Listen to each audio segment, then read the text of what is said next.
Jordan is a very talented trainer. He has a company by the name of Jordan Horsemanship. He's got quite a following. I think you really enjoy his techniques. He's had a lot of really cool influences, which I'm sure he can tell you a little bit about as he goes. He's going to be working this morning with Sage. Sage has been shown at a lot of different levels. He's been a national top 10 there. He's also been a reserve national champion in his former days.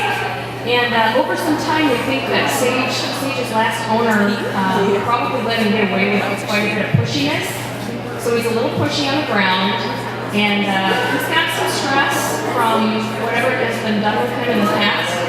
He does not like to be ridden. When you get on him, he gets extremely tense and he can't walk anymore. So we've been working with him all summer. Actually, Hannah, who's on the line right now, has been working with him, just getting him to walk. And so Jordan's going to kind of talk a little bit about how he would work with this horse. So I'll hand it over to Jordan.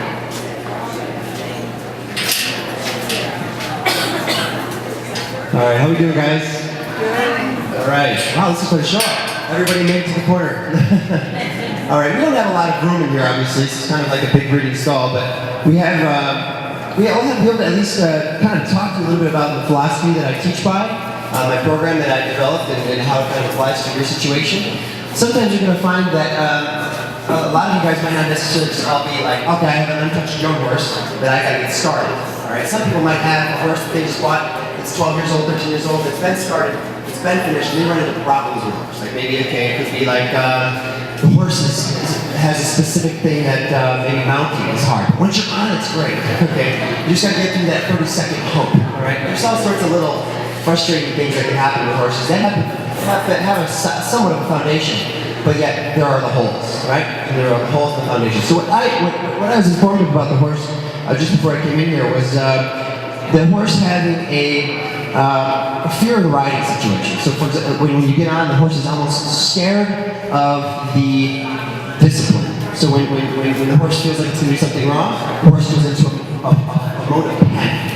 So what I'm going to help you guys do is I'm going to help identify the equinality of this horse, which is what an equinality is. It's kind of the horse's innate way of thinking and coping with life and how it learns and everything else. By helping you guys understand that, it might help you guys kind of see your horse differently. Okay? So when it comes down to behavioral development, I'm gonna dish this a couple times. So if you guys are having a hard time hearing, feel free to make your way up. We're right on the corral there too. You can get close. That's going to be a non-issue. All right, and so that way you guys can still kind of hear, because there's going to be a couple things I'll be doing with the horse without the mic, obviously. The handheld is all we got because of the fact that the earpiece is not working. Okay, you guys can move chairs up too if you want to, but let me go ahead and swap out the halter here. So much appreciate it. How long have you been working with this? For the summer? Okay. How old is the horse again? 12. Okay. This gate is stable, just so you all know. What's that? I was letting them know that these gates are stable. Okay. Hey, how's your horse? Good. Good.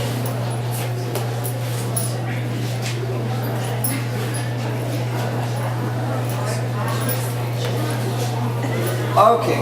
Run, Hannah. All right. Wow, we are here. It's like, yes, it's coming back. All right, you're all set. Thank you so much. Okay, so essentially what you're going to notice is when we're getting into, how many of you guys have heard of desensitizing? The word desensitizing. A lot of you natural horsemanship, maybe people might know that word. So a lot of people like to, they're either like, oh, okay, you know, that crazy guy out there with the ball and guitar who thinks that's a cool trick and that's all they do all the time. But the reality is what desensitizing does is it's kind of the innate confidence building. Repetition through recognition creates confidence. So for example, horses think in patterns, and it's how they kind of survive in that. It's kind of how they find the element of coping. There's a coping mechanism in the wild where they can sit there and say, okay, you know, for example, we're practicing figure eight, and every time you come between the two cones, you do what? You change direction, right? So all of a sudden, the change of direction becomes quite comfortable for them. Why? Because they're doing it repetitively, repetition, recognition. They recognize that point every time they come to it. as something they, oh, you know what, I know what to do here. So they feel smart, and they feel like, oh, this is encouraging. So what you're going to find is that a lot of times when you're studying within my program, there's going to be a pattern of some kind that you're going to be practicing with horses, okay? So another thing that you notice is the first thing I did with this horse is I gave him room on the line, right? So when I start walking away, it's kind of like, where are you? Because I'm over here, all right? It's not like sitting and saying, I think you guys, a lot of you guys might have seen this cartoon where you get down here, you're like, okay, we're going to go this way now.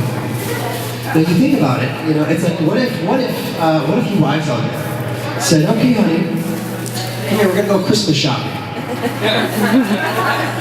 and you just drag them there. Okay, what you're going to do is you're going to really, really engage his premeditative side. It's going to be like, I really, really love it, right? So, what we want to do is we want to start helping by going right here and saying, okay, what we're going to do is we're going to pull you right where we want you to go.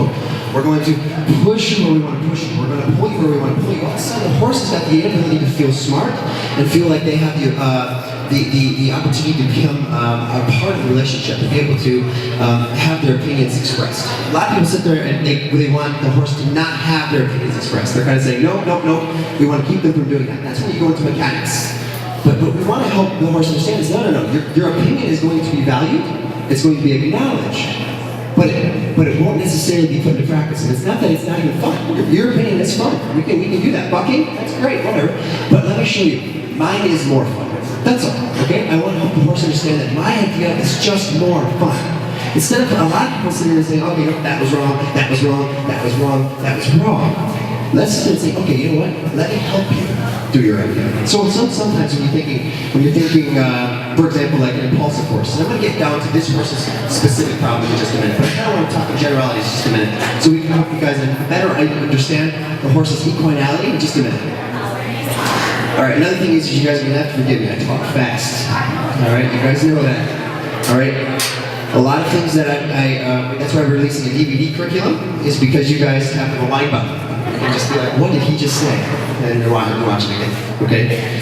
But essentially, what we're dealing with here is we got, for example, an impulsive horse. Do you know what impulsive is? When you see an impulsive horse, a lot of people refer to it. What it is, it's a horse that's got more go than whoa. All right, a horse that's got the more go, all right? But what a premeditative horse is the opposite. It's your mule horse, it's your draft horses, stereotypically, okay? It's the ones that I'd rather not go. It's the ones that see a butterfly, and by the time they think about panicking, they're done panicking, right? So, what we want, those are the premeditative horses. And so the in-between perfect area, right, the equilibrium, is called impulsion. We want every horse to find that impulsion. So, what you're going to find is, we're going to be able to identify, is this horse premeditative or is this horse impulsive? Just by how he reacts to the buttons I push in just a minute, okay? And then what we're going to be able to do is I'm going to kind of help you understand is how does a horse develop in that mentality? How do we get a premeditative horse to impulsion? How do we get an impulsive horse to impulsion, all right? Okay. So essentially what I'm going to do is, with a horse like this that we're running into a kind of a fear discipline, is we want to help him actually understand that his opinion is valued. So we're actually going to teach him to push against pressure. All right, believe it or not, this is actually something we call reverse psychology. And to be honest, in order for him to respect pressure, we need him first to be confident with it. All right, we can push a confident horse, we can push a confident person, we can push a confident kid to develop, right?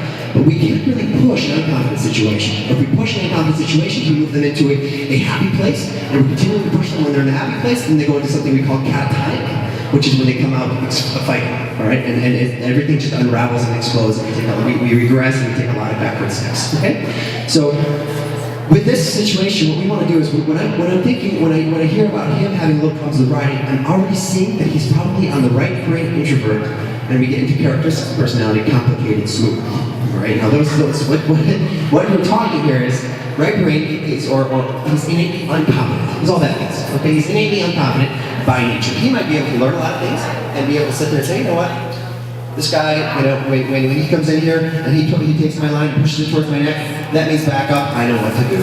You know, so he's practicing that confidently. Why? Because he's done it through repetition. So, innately unconfident horses can be confident, yes, but they're innately going to be more skeptical about learning new things. Instead of saying, I'd rather not, they're going to say, I really feel like I shouldn't. That's all. Okay? That's how they really are thinking anything.